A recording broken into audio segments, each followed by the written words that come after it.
Hey everyone, welcome back to OCTCG. So this format I've chosen to return to playing Kashtira. Reason being is I just don't really enjoy any other deck right now, and this is just a deck that I have a lot of fond memories of and just enjoy playing it. I'm pretty knowledgeable on how all the interactions work, so it just felt like a very comfortable card deck to return to playing. Especially with Unicorn coming back to 3, which is really cool.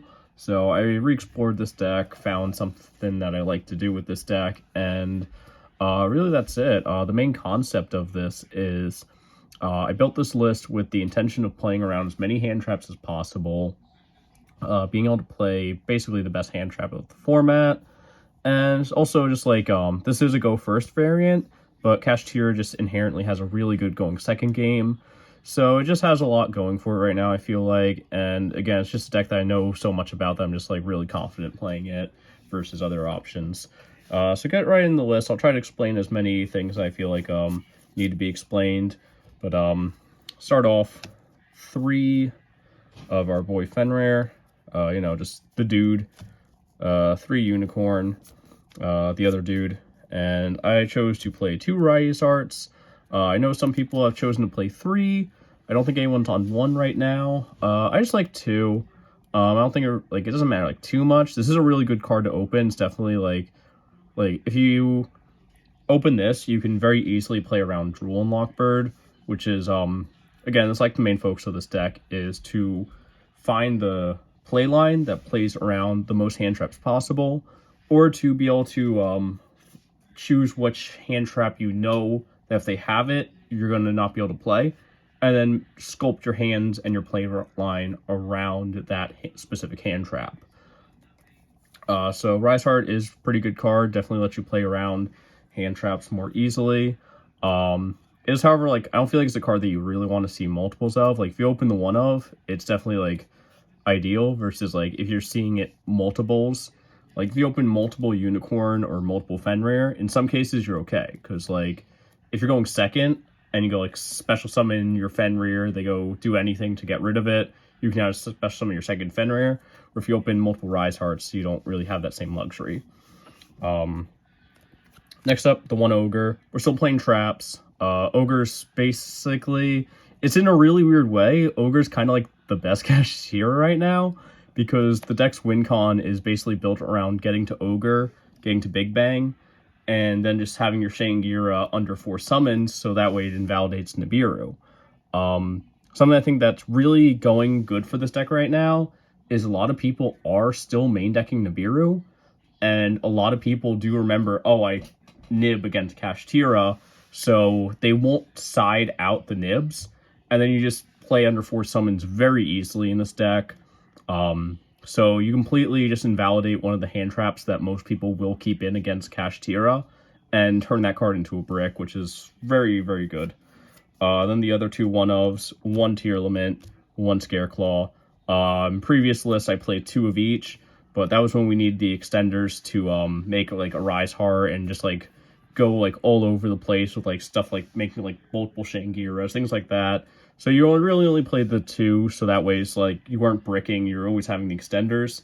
Now I'm just playing 1 and 1 because I don't feel like I need the extenders as much. I just need to be able to get to Shangira and Big Bang, and we're in business. Kashtira spells. Cards really don't need explanation. Theosis, very good card. Birth, very good card. Ratesoth, very good card.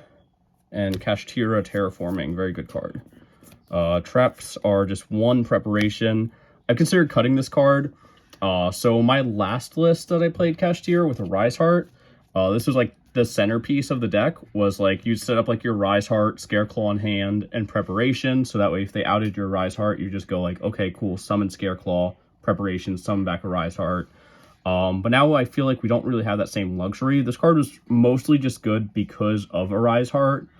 So that way we always had stuff banished to just summon off of this.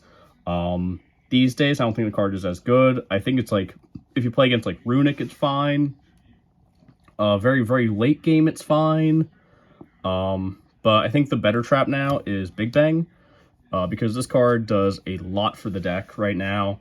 So previously, what you would do with this with Big Bang is you'd make like your Shangira, and then you'd go summon Rise Heart, banish Big Bang summon material from Shangira, and then you'd go like slap a Rise Heart on top or exit into like a second Shangira for some shenanigan or like Diablosis. But again, those are just options that we don't have anymore.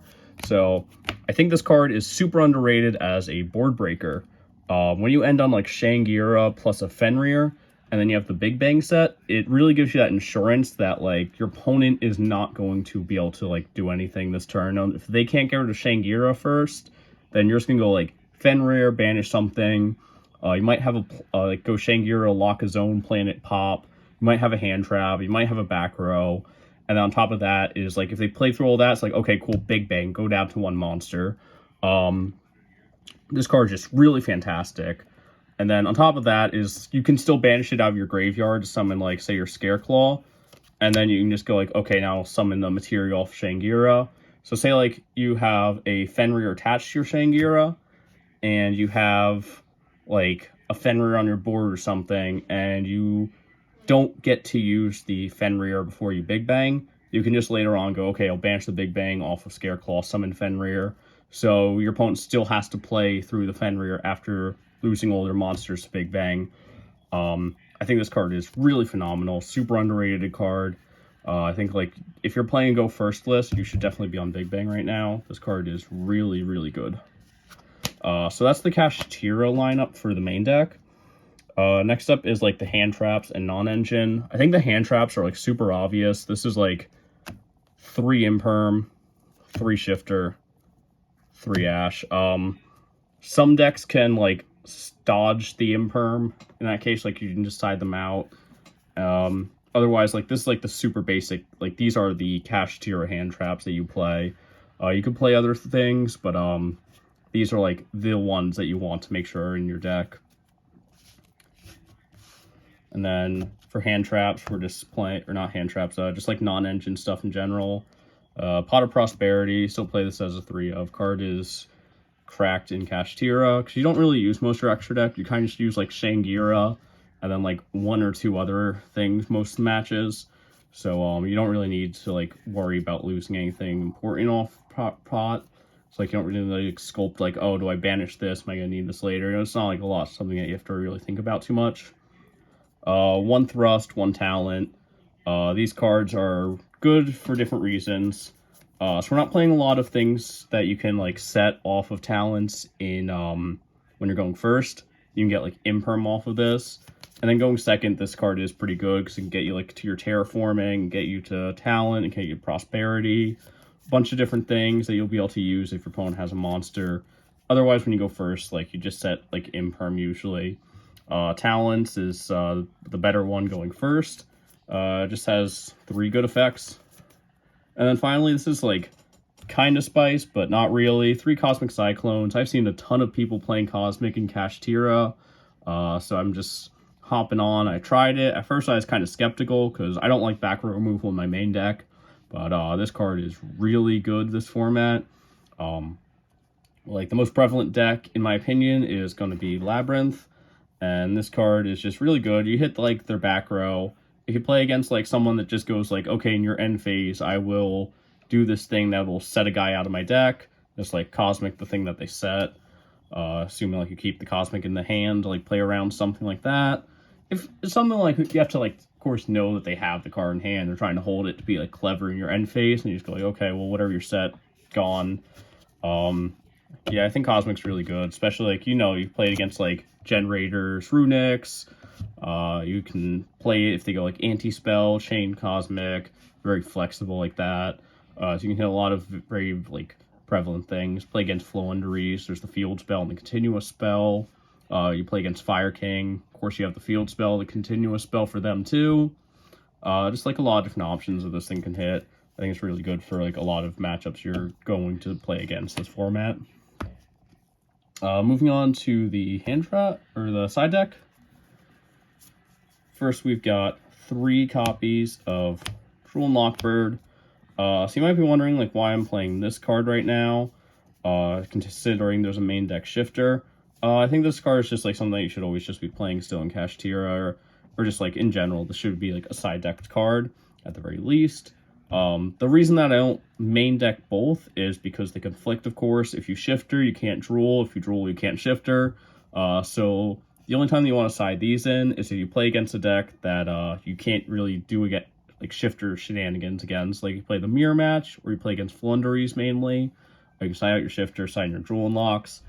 Or if you play against like a combo deck, like you play against like Dragon Link, play against like Infernoble Knights, anything like that. So that way, like, you want to maximize your odds of ending their turn.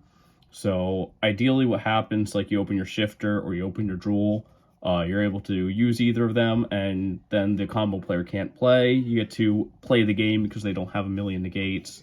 So you want to like maximize your chance of getting to play Yu-Gi-Oh! Against combo decks. So you that's the only time that you side in both drool and shifter together. Otherwise, you should probably just play one or the other. Next up is 2 Lava Golem. Honestly, I think I'd play 3 of this, but I couldn't find our shiny copy of Lava Golem. You got like the one like kind of cool like secret rare. The one ultra rare Lava Golem looks pretty sick. Like that's kind of nice. Yeah, I think I would have played 3 of this if I found their shiny copy of the card.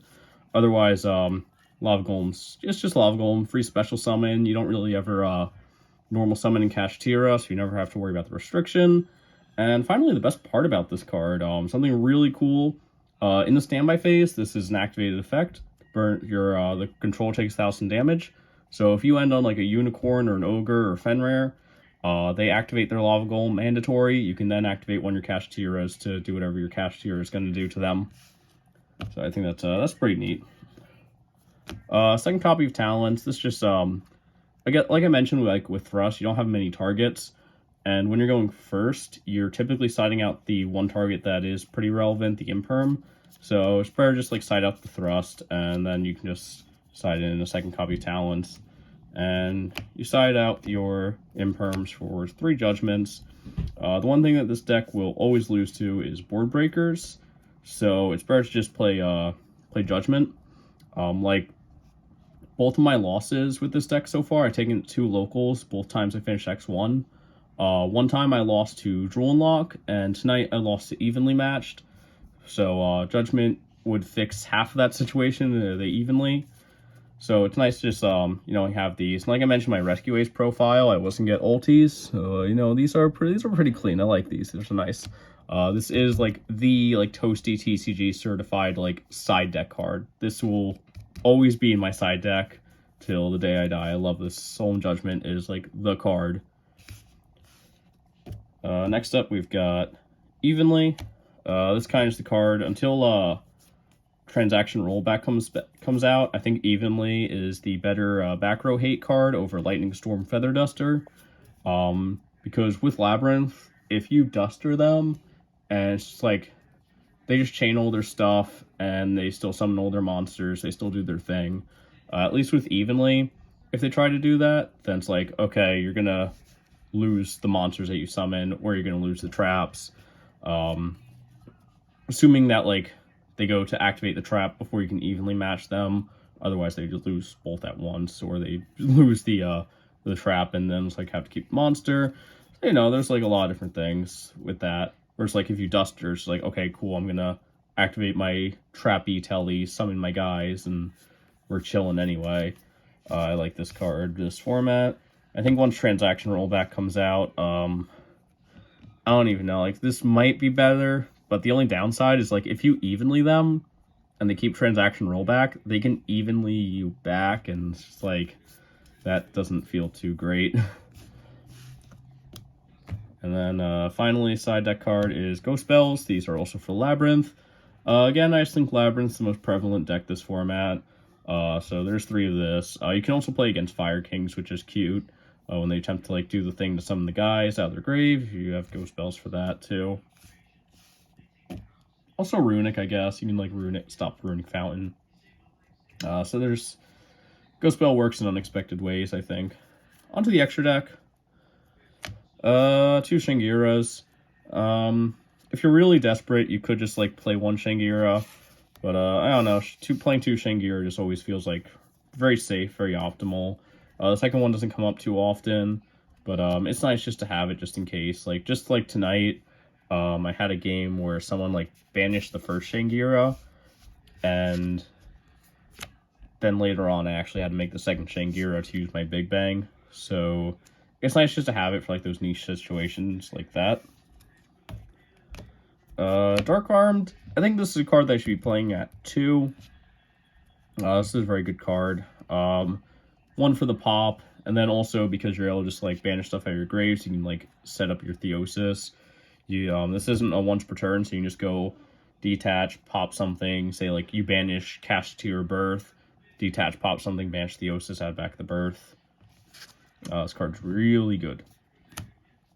Flare Metal, this is, of course, just, like, primarily it's a card in time, but also one of the best effects about it is, well, it has 2 really good effects.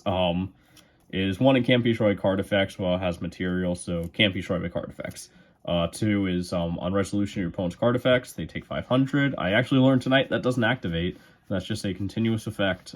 Just resolution, take 500. So it's for time, it's for when your opponent's low on life, so you can just go, like, here's Flare Metal, you have this many moves before you die to Flare Metal. And then, because it can't be destroyed card effects, it's very easy to use it to summon one of your 2 Zeuses. Again, just, like, you don't really need to play 2 if you don't want to or don't have a second Zeus. I just think it's nice to play multiples in this deck, so that way your prosperity targets are very easy to choose from. And then just, like, you know, I think that's just, like, another safe thing. Again, like, if by any chance you play against, like, a Kashtira mirror match, so 2 Zeus, but I doubt that's going to happen. But overall, I think, like, the idea is just, like, it's nice to have 2, so it's, like, very easy to banish for prosperity still. Speaking of 2 Big Eye, this card, you know, you're playing Kashtira. This is a nice card, like, going second sometimes. There's also some, like, really cool interactions since I last played this deck that makes Big Eye kind of cool, which I'll talk about in a minute. 1 Dragosack. This is a card I would play at 2, honestly, just so again, easy banish targets. But this is literally, you just play it to out skill drain primarily. You can use it to out skill drain, you can use it to out anti-spell, I guess. You can also use it if, like, against, like, Rivalry goes in, if your hand is right. So, like, if you don't control a Unicorn, then you can make this. If you don't control... Let's see, I think if you're locked into, like, if you're, like, locked into type, then you just go, like, Rise Heart, any Kashtira monster, besides Rise Heart, of course, slap this on the board. So this is very easy to make under Floodgates, and you just tribute it to itself to pop the Floodgate. That way it can't be imperm, so, like, you don't make the tokens, and then go tribute token to pop. You just go, like, summon it, tribute self, and once it's off the field, that plays around skill drain, plays around in most Floodgates. Definitely just, like, a nice one-of at the very least. One of the new cards you're playing, Typhon. This card's cool. It's definitely one of those cards where it's like, you really need to think when you're going to make it. I made this card twice tonight. You do have to keep in mind that this card affects itself. What I mean by that is monsters with 3,000 attack can't activate their effects. So, say, like, if you have landed on the board, then you can't activate Typhon because this will raise its attack by at least 100. I actually had that happen tonight where I was playing against Generator Runics, and they ripped my hand with the Phantom Fortress guy. So all I could do is I would special summon I would activate Field Spell, search Fenrir, special Fenrir, slap this on top, and then I went to go to use it to remove their F-Zero, and I realized, oh, I can't do that. But fortunately, because there's 2 monsters on the field, this was bigger than their F-Zero, so it took them a while to be able to do anything. I think, like, my plan was I was going to, like, imperm the F-Zero, attack over, but a turn earlier, they hit Runic Destruction, pop my Field Spell, attacked over Typhon. So that was unfortunate, but we were able to come back and still win that match. Yeah, I think this card's really good still. Definitely, like, it adds, like, an extra layer to every board that you have. So, even if they still play through, like, all your board, you can still just go, like, okay, on top of everything else I've tried to do, I can at least make a Typhon, spin something away, usually attack over something. It's a cool card. You just have to know like when to make it. For our non-XZs, there's Baron and SP Little Knight. So something like really cool that you can do. This is something I was mentioning before. You can Big Eye, steal something, and then this can't attack. So it's like you can like swing with the other monster if you feel like it's safe. You steal off the Big Eye, and you can link them away. SP Little Knight banish something else too because you linked away a extra deck monster. So I think that's kind of cool. Baron is just like if you open like a Kashtira and Ash Blossom, or ideally like you open like 2 Ash Blossoms, you can go special summon a guy, normal your Ash Blossom, link turn them into Baron. You typically only want to do that if you have like no other options on the table. So if you get stopped, it's just like, okay, I might as well put up a negate and a pop, and it's like, there you go. But you typically don't want to go into it. You're usually just banishing it for prosperity. You usually banish SP too. It's like those cards they don't come up too often. And then finally the cards that like they don't come up at all. These are 3 cards I was gonna cut. Expertly Happiness and the F-Zeros. So the mentality or philosophy of playing Expertly Happiness is it as actually generic rank 7, and you can detach it to basically Dark Ruler No More your opponent. This card, I think it's neat. The main idea is like you play it into Makonko, so that way if they can play around like your Scareclaw Kashtira and stop you from killing them with that, they just go like, okay, I'll slap 2 other guys together, Expertly Happiness, blank your board, swing over like the Hooli, and then you're in a pretty good position. The 2 F-Zeros, so like this is like actually a pretty funny idea I had a while back, was like, so when you go first, this is like basically like for your second turn.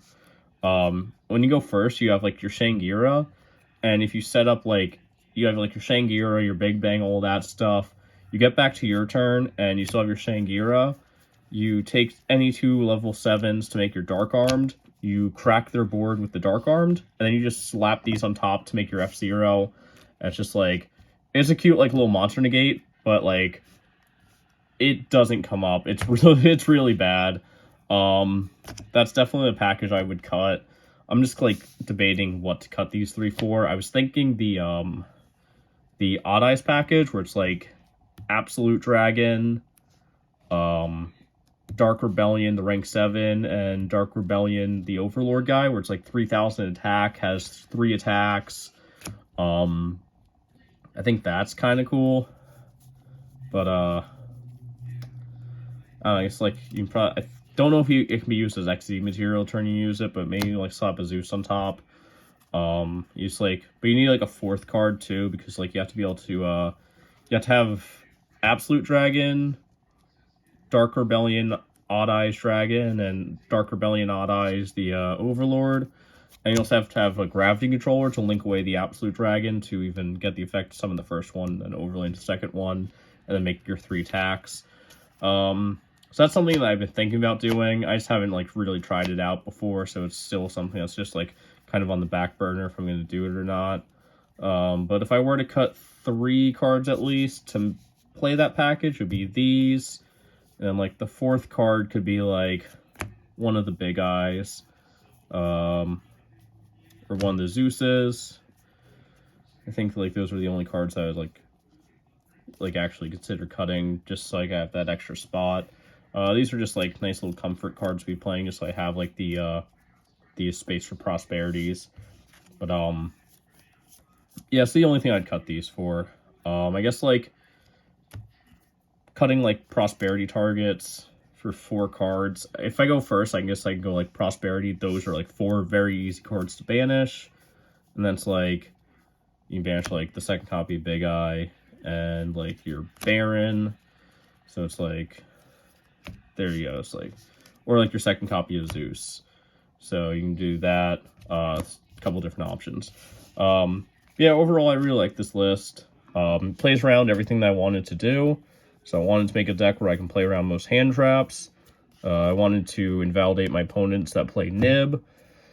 I wanted to like build a deck that, you know, it plays very well into Labyrinth, which I feel like is the deck to beat this format.